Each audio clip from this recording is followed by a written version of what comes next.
All right. Well, welcome back to the Coach and the Cowboy show. We are very excited to have another Coach's Corner here. But before we jump in with our awesome guest, I think Reggie wants to talk about our last Coach's Corner with Chase, who does the Wild Men, and a little bit of a quick little feedback on that episode. Yeah. Thanks, Josh. Before we get started, listen, if you're watching this, I've got to get this off my chest from the beginning. These headphones are not normal. Okay. I know they look great. They're very stylish with the teal and the pink. And if you're listening to this, don't watch it because they're weird looking. A little mishap with my daughter, and I can't find my regular headphones. So these are literally the only 3.5 millimeter jack, plug in that I could find in the house. So I'm not making a fashion statement.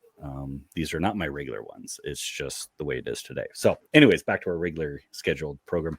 Jace, it was a great talk, Josh. A lot of, and then it's timely this time of the year because we talked about goal setting, right about Thanksgiving's coming up here in a couple weeks. Christmas right around the corner after that. And then it's the new year. And what's everybody doing?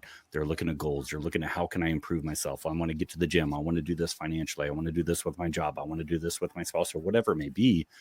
You're setting goals, right? And we did a deep dive into goal setting, accountability, building that community around you that can support you.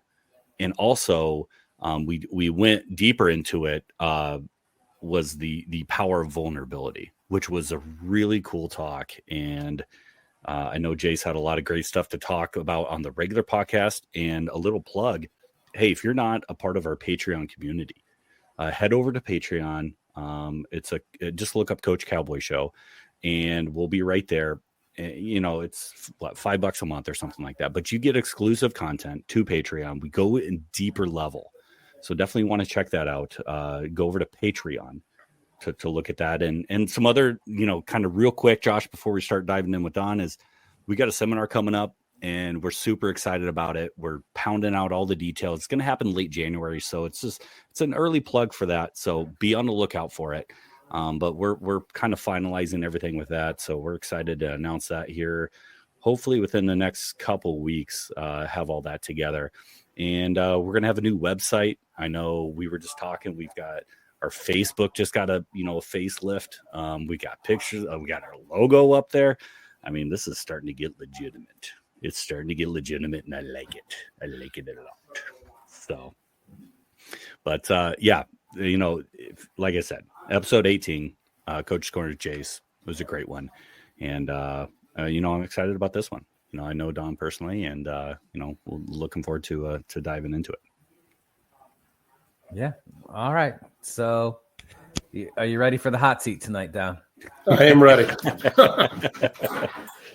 Awesome. So, if you can just give us a quick little run back of of how you started your business, a little bit about that, a little bit about your kids and stuff, and then we'll get rocking and rolling. Yeah, so I am a real estate agent. I own my own brokerage with my wife, Angela. Got into real estate, about 10 years ago now. I was a high school teacher before that. So, had some layoffs. I actually worked in alternative ed. And when they did some layoffs, I was like, you know what? I don't want to start over again. I don't want to go into a new classroom, go into a new school. So I was actually flipping a house with Angela's uncle. And the opportunity came up to say, hey, have you thought about real estate? Jumped into that, just love it. About a year and a half into real estate, Angela got an opportunity to get a buyout at her company. And we kind of had a burn the boats moment where we were like, you know what? I guess this is happening where, we thought maybe at some point she would join me. It happened earlier than we thought. And we just dived headfirst into it. We love it. We love being able to help our clients. And then 2 years ago, we broke off from the brokerage we were with to open up our own independent brokerage. That's been going great too. I mean, there's challenges along the way and such, but I wouldn't have it any other way. We have 3 amazing kids. We've got one in college out in Boston in his second year. I've got one in high school, and I've got another one in middle school that's going into high school next year. So the kids keep us extremely busy, but the business I have gives me some opportunities that maybe some other people don't have to be able to craft my schedule around being able to be there for them. Yeah. Yeah. That's just, crazy to think of. Because I think a lot of people, Don, they want to do that jump that you did. Right. And maybe you were forced into it a little bit with the layoffs and whatnot between both you and Angela, your wife. But how do you go from, a teacher, you're salaried, you show up to work, you punch the clock, you're getting a paycheck, right? We both know, me being in the mortgage industry, you being in the on the real estate side, you could punch a clock all day long you want, but the bottom line is if you don't bring any deals to the table, you're not getting paid. And so, how do you go from, two stable jobs, so to say, quote unquote, to now both of you are full-time commission. You got to eat what you kill, and go out there. And all, by the way, your kids were pretty young at that time too, right? Yeah. I mean, when we started off, we had a 9-year-old, a 6-year-old, and a 3-year-old. So, I mean, we were deep into that, you know what I mean? But I think the way to look at it is I went from knowing what my paycheck was going to be, but knowing that was it for my paycheck. Yeah. I was going into an opportunity where we had control over what our income is. We had control over how much we were willing to put into it. So, there's people out there, you have jobs, and sometimes, yeah, there's a promotion, yeah, there's opportunity and stuff, but sometimes no matter what you're putting into it, there's a ceiling there, right? And we were an opportunity where we could build it the way that we wanted to build it. So, we always like to say, we're the realtors that we always wish that we had when we purchased our first house. And I come at it from an education standpoint. So I still bring that into my business. I love it, man. I mean, that is so cool because, and a lot of people would have a different mindset, right? Of, oh my gosh, where's the next deal coming from? And how's it going to work? Instead of the abundance mentality of, hey, we get to choose. Right. If we want to spend more family time and have that, then yeah, we might lose a client or two and it might reflect in the paycheck, but we're okay with that because we can now, choose our future instead of, hey, I've got to be at work from 9 to 5 or from 8 to 6 or whatever, hours you may have. How do you, obviously with jumping into that, how did you and Angela, how did you guys create that vision for the family? Right. Because I think you really got to focus in. It's easy to be stuck when you're doing a job and you're just going in, just kind of, it's kind of repetitive, but you've got to have a vision and you've got to go after it. Well, that's a real good question. So, when I look at it, I look at the idea of family and what I wanted out of parenting, what I wanted out of, being married and a spouse and everything. I knew that going into it. So, being there for the kids has always been extremely important. I coached T-ball, I coached soccer, I was den leader, I was cub master. So we've always made that time for it.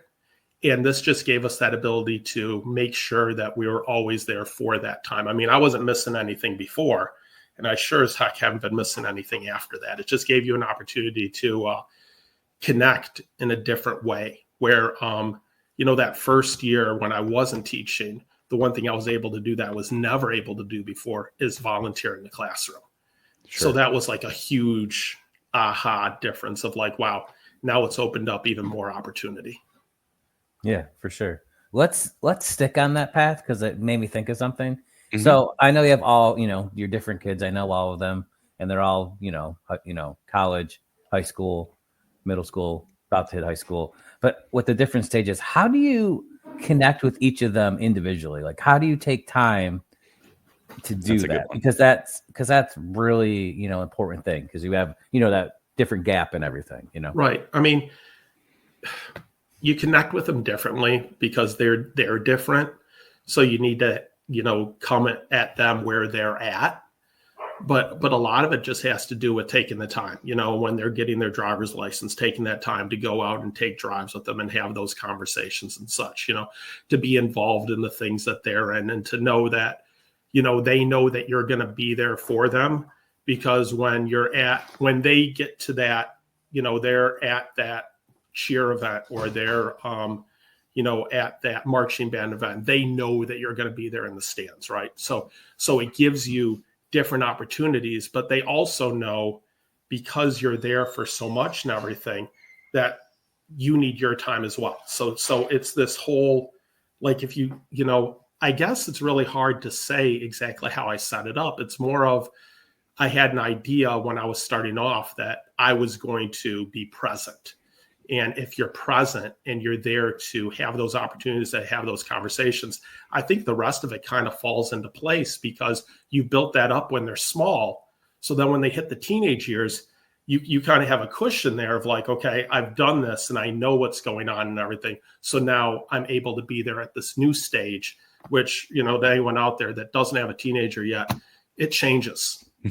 Yeah, especially on the girl side. Yeah, my girl's my baby. She's 13, okay. So we'll be talking about that as she gets older.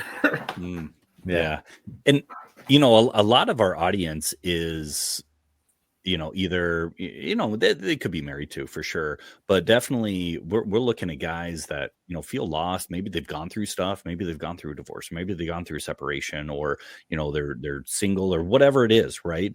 And I think a lot of times, if you have kids and now you're not with their mom anymore, or whatever it may be, it can be tough as a guy to try to relate to the 13-year-old girl. You know what I mean? She's going through stuff and has these feelings and so emotional, and you're just like, you're trying to listen but not fix it too. Right. And trying to manage that. And I love what you said there is, you're great because you're coaching and you're doing these things, but it's also just being there, right? Being in the stands. Yeah, you had a long day at work. Yeah,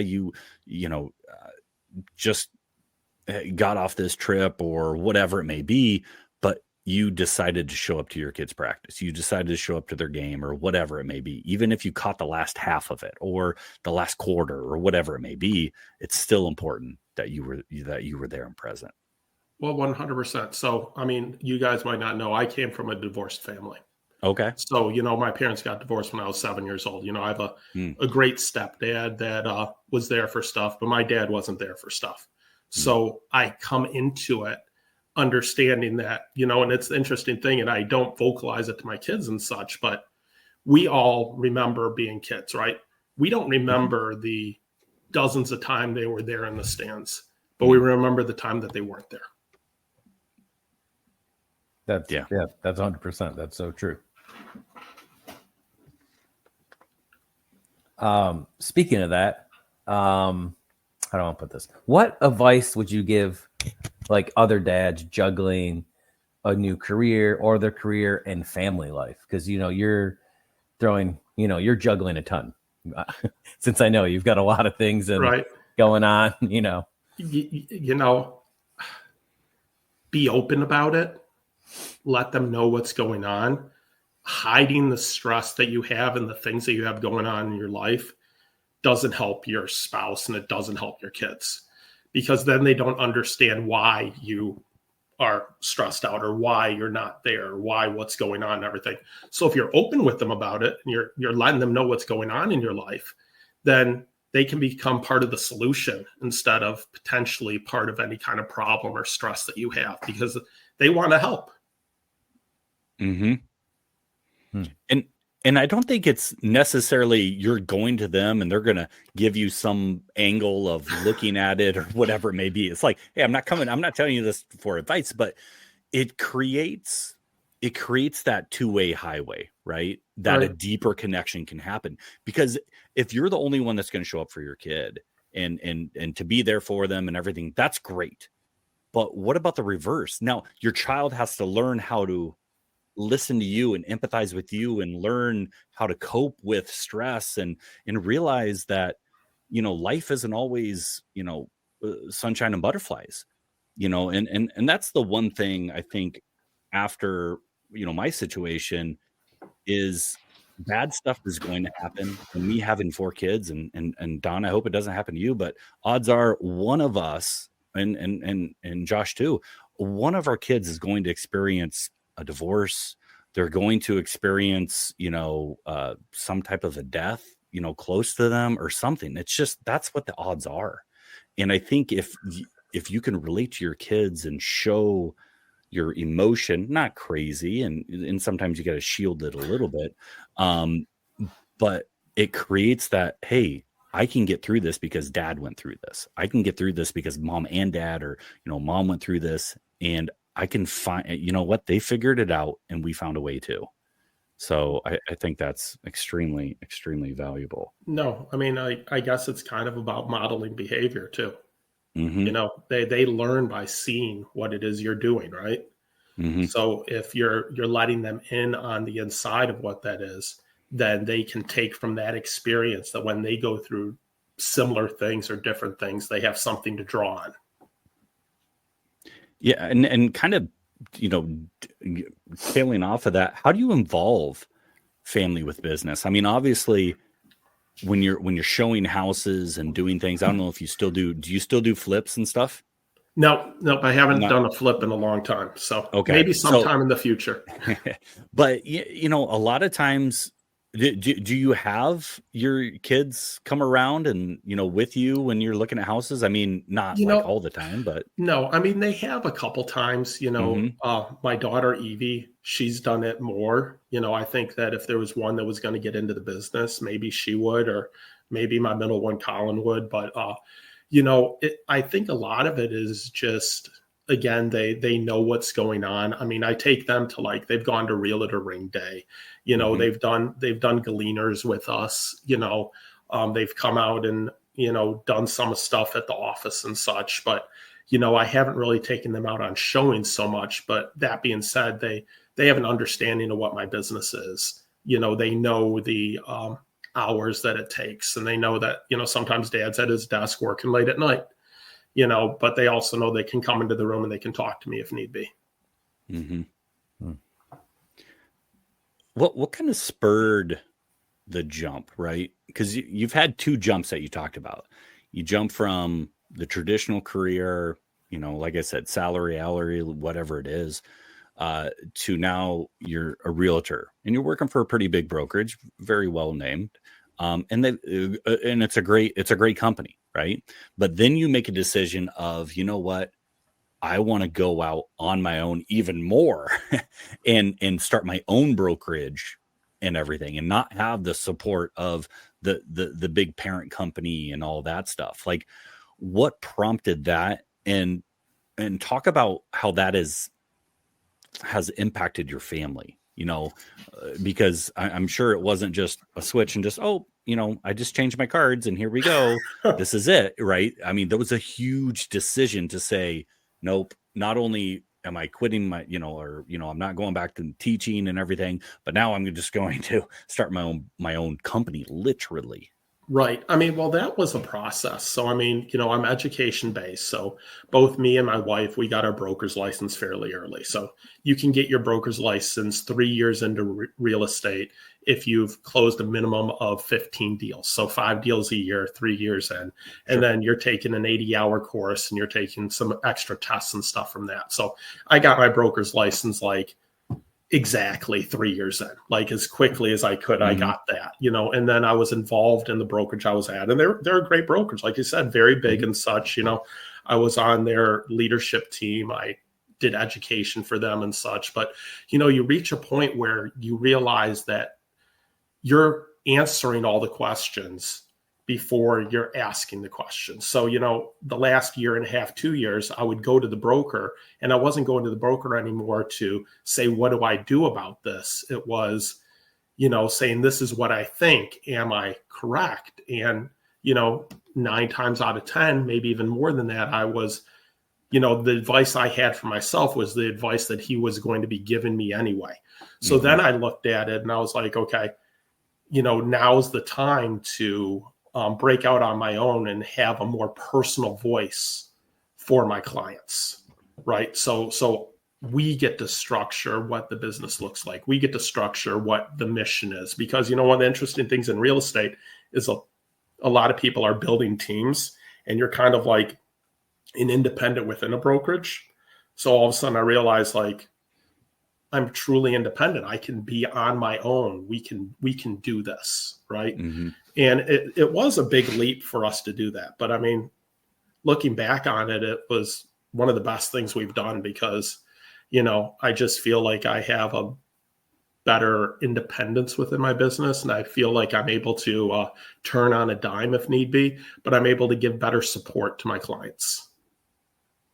I mean, I agree with you with that. I've seen it in the process. I mean, not to give your company a big pitch, but no, can you speak on like how you treat your customer, how you want to be treated? Because I've seen it in action where you're like, all right, let's check this out. That smells funny. This doesn't seem right. That roof doesn't look right. I recommend this. Like how you're more like, I want to find you the right place, not that you want my money. You know what I mean? Like the way both you and your wife work, it's more like, if this doesn't feel comfortable to us, then I'm going to let you know. 100%. So the biggest thing is I've never thought of myself as a salesperson. So I'm not there to sell a house. I'm there to help solve a problem. Or I sit down and I have a conversation with my clients. What are their goals? What are they looking for? What are their dreams? What are their aspirations? Why are they doing the move? The first thing I'll say is I've talked people out of selling their house, just because it wasn't the right thing for them at that time, right? Where I'm having a conversation with them and I'm asking questions. So then I get to the root of what's really going on. So now I'm solving a new problem, because the problem wasn't them selling their house, and then when they sell someday, well, they're going to use me, right? So it's every individual thing is creating a long-term relationship, right? But when I'm in a house, I'm telling them everything I can about the house. If there's something that I feel isn't looking right in the house, I'm letting them know. I'm talking to them. I'm educating them at every step of the path. And we like to say that, we almost give too many answers, because we never want there to be an unanswered question, and we don't want anything ever to pop up to be like, well, why didn't I know that was coming? Well, we already talked about that. It might not happen, but we're giving you the opportunity to understand all of those aspects, because, I don't want someone unhappy. I don't want someone to get into a house and be like, I shouldn't have done this. How do you use like how much you guys like care for what you're doing over like not like the money, but how much you care about the people just to build those relationships? Like, can you speak on that? Yeah, I mean, we do events and we talk to our people as if they're our friends. They're not our clients. One of the easiest ways to kind of exemplify it is a lot of agents, when they talk about deals, they'll tell you where the house is, or they'll tell you an address. We don't know the addresses a lot of times when we talk about a deal a year before. We say, so-and-so. We're speaking to the client, not to the house. So it changes it a little bit when your focus is on your client and not on the deal at hand. I guess that's the best way to say it, but I mean, it's really tough. It's really tough. It really comes from where are you looking at it within the business to start out? Are you in the business to sell houses or to help someone purchase a house? Are you in the business to solve the problem for your client that they're having? That problem being the house is too big for them. The house is too small for them.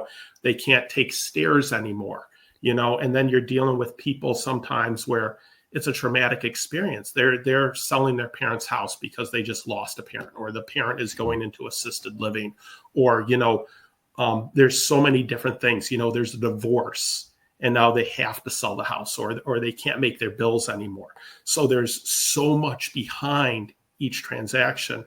And if you're getting to the root of those issues, then you're looking at it from a different aspect. So now you're just trying to help in the process rather than get a deal.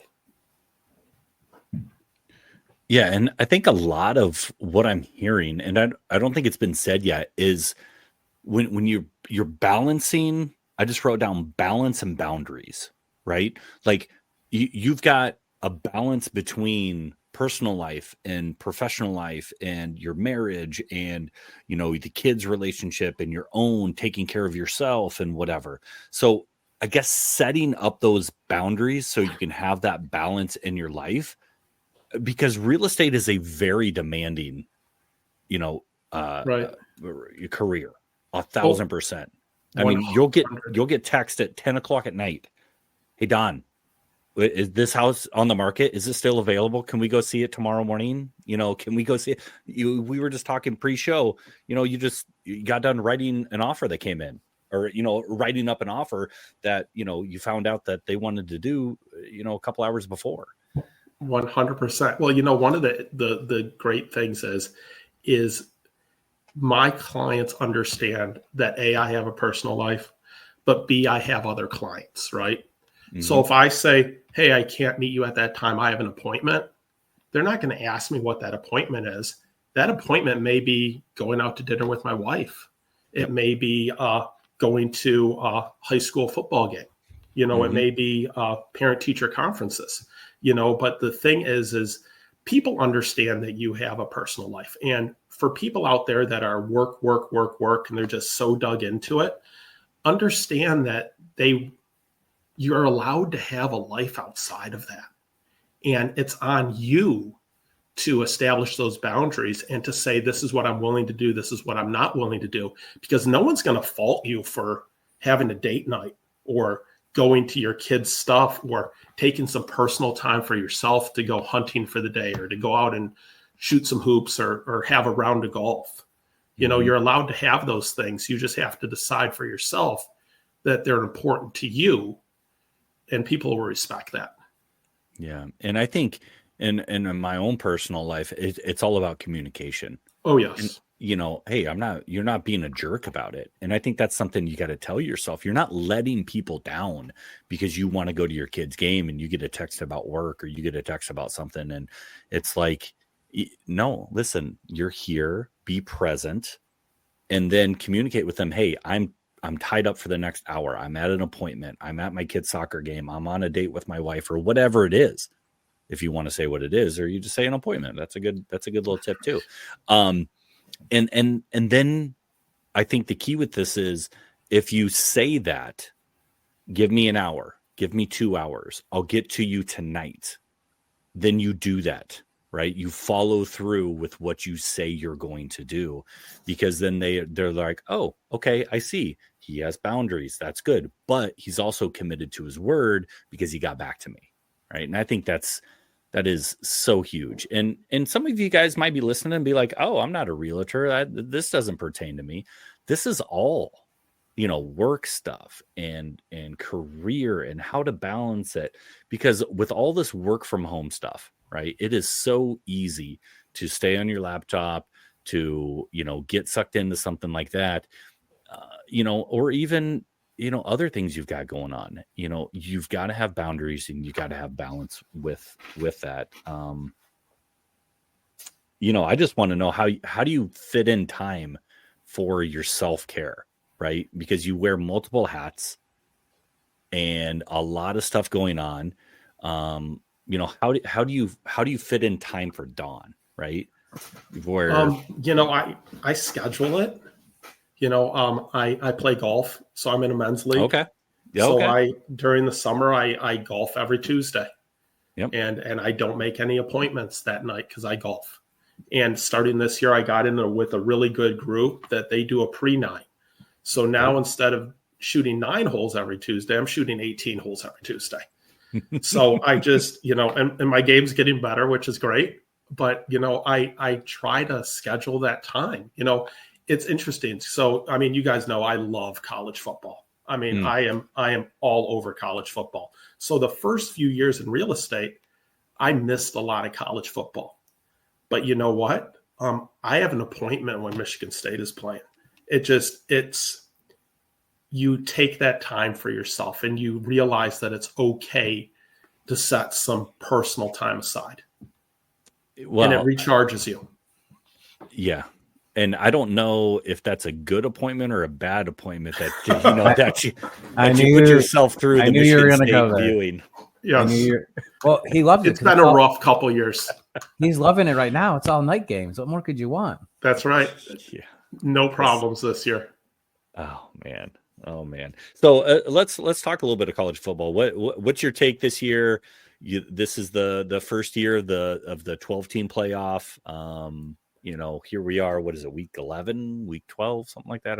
I'm not quite sure where we're at, but we've got a couple of weeks left in the regular season, and then the championship games, and then soon after that we'll be rolling right into the playoffs. What's your take on the season so far, Don? I think it's a really interesting season. I mean, they felt fit to give us a year where we don't have any blockbuster teams. I mean, everyone is losing games, so it's the exact same year that, the SEC expanded, the Big Ten expanded, you're changing the way you're going to have like the Big Ten championship, there's no divisions. And, a lot of years you look at and you're like, oh, I got 2 undefeated teams, we know what our 4 are, and maybe there's 1 or 2 outside of it. Now I'm staring at a year that, you're looking at, a dozen teams that, there's 8 or 9 teams that you think could win it all. Yeah. So, I'm loving that. I'm wondering what it's going to be like when you see those home playoff games. That's and what the atmosphere is. Mm-hmm. Potentially in the snow, which would be awesome. Yep. Yeah. But I mean, I'm not a big fan of NIL. It's kind of taken a little bit away from the tradition and knowing what players are coming up and such that, I've got close to 60 new players on my team this year. So it's different, but I'm enjoying it. Well, with the new coach, I mean, you're going to have a lot of movement, first year of a program too, and that's the thing about this year. There's so much parity. Georgia is actually human. Alabama is human. It's not just put them, in the Final Four or something like that. It is like, are they even going to make the 12-team playoff? So I think that's pretty cool too. No, you're having major upsets every week. Mm-hmm. I don't, a couple of weeks ago, I was watching the night game and there was, I can't remember the teams, but I watched 3 stormings of the field in a row, like 11:15, 11:30, 11:45, so it was pretty cool. Yeah. The only good thing I can think of, there's a couple good things about NIL. The one thing that I think is kind of overlooked is it will help keep players around longer, right? They're not just going to jet to the NFL to get paid. That's true. And so now, you've got these kids staying around longer. They may be with different teams because of the transfer portal and all that stuff. But, I think we'll get a better brand of college football overall, hopefully. So who do you have in the championship? Who do you think's gonna be hoisting the trophy in mid-January? Gosh, it's like January 20th or something. It's like it's late. It's late. Yeah. Looking at it, I'm just not sure. I mean, like you said, Georgia's looking human. Alabama's looking human. Mm-hmm. I like Texas a lot. I think Ewers looking healthy again is nice. So I like that. I'm actually a bit of a Notre Dame fan. So I'd like to see them make it. I'd like to see some games there. But I think Texas is right now the team to beat. I honestly just was hoping that I was hoping for Ohio State to come out of your mouth and have Josh knows that's not going to happen. Have you admit that Ohio State is the team to beat this year? You know what? Ohio's good. Ohio State is good. I love watching them beat Michigan. They're going to pound. They reload like nobody's business.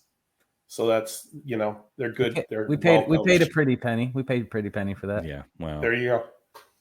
It's going to be championship or bust for Ryan Day. 100%. At least championship game. Mm-hmm, for sure. No, it's Big Ten title, first beat Michigan, Big Ten title, then championship game. Yeah, I don't know. Oregon's going to have something to say about that. We'll see. So we'll. Sure. we'll I mean, they look real yeah. good against Wisconsin. Hey, Must man. have been. It must have been the jump around song that got them. There you go. They were fearing it. Well, Don, appreciate you coming on. Hey, we're going to continue this conversation over on Patreon. So again, if you're not a member of Patreon, just search it up, Coach Cowboy Show, and we'll continue this conversation. We've got I know I've got probably 5 or 6 more kind of deeper dives into it a little bit. We're going to have a new website up. It's going to be super cool. Check out our Facebook page. And again, we're putting together the final stuff for our seminar. That's going to be in late January. It's going to be really impactful. And how do I, it's a new year. I don't want to say new year, new you, because that everybody says that stuff, but something along that sort of, how do we turn this around in 25? And, it's going to be pretty special, and we're looking forward to it. So, Don, appreciate you coming on, man. Oh, thanks so much. I'm loving it. It's a lot of fun. Yeah, thanks for the insight and everything. We're just happy you made time for us, with you selling all those houses and stuff and getting the work in. So, but like we always say, thanks for riding along with the Coach and the Cowboy. Until next time, saddle up and keep chasing those dreams.